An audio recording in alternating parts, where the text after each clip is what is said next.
Hi everyone, আপনারা যারা আমার কাচ্চি বিরিয়ানির পার্ট 1 অ্যান্ড পার্ট 2 ভিডিওটা দেখেছেন, তারা কিন্তু অবশ্যই পার্ট 3 ভিডিওটাও দেখবেন।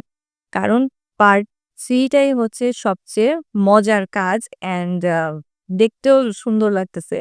দেখেন ম্যারিনেট করা মাংসগুলো আমার কাছে তো মনে হচ্ছে এটা রান্নাই হয়ে গেছে। আমার মানে মনে হচ্ছে না যে এটা আ কাঁচা বা কিছু। এত সুন্দর স্মেল আসতেছিল, মানে আমি আপনাদের বলে বুঝাতে পারবো না। তো আমি এখানে আমার আম্মু এই আলুগুলো আপনার ফুড কালার দিয়ে দেন ফ্রাই করে রেখে দিয়েছিল। তো এগুলো দিয়ে দিলাম অ্যান্ড হাফ সিদ্ধ করা আপনার যে রাইসটা সেটা আবার দিয়ে দিচ্ছি। অ্যান্ড এটা দেখেন এই লেয়ারগুলো আসলে মানে সাজাতেও মজা লাগে অ্যান্ড আমি যে ভিডিওটা এডিট করতে বসছি, ভয়েস দিচ্ছি, আমার নিজের কাছে দেখতেও ভালো লাগতেছে। আমার মনে হয়েছে আমি আবারও করি। অ্যান্ড আমি এটা ২ টা লেয়ার করেছি। তো একটা লেয়ারে আমি আপনার পেঁয়াজ বেরেস্তা আমি যেটা করে রেখেছিলাম মিক্সড করে বাদাম সবকিছু একসাথে দিয়ে দিলাম। দেন এটা আমার ফাইনাল উপরের লেয়ারটা অন করে ফেলতাছি। এখন আমি জাস্ট আপনার সাজাবো।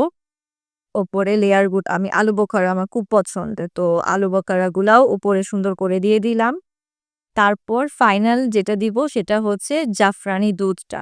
এই জাফরানি দুধটা দেওয়ার পরেই কিন্তু আপনার কাচ্চির যে রিয়াল ফ্লেভারটা মানে স্মেলটা ওটা আসছে। অ্যান্ড আমি কিন্তু কোনো রকম কয়লা ইউজ করিনি। কারণ আমার কাছে কয়লা ছিল না। আর আমাদের ঢাকা শহরে তো কয়লা পাওয়া ইম্পসিবল।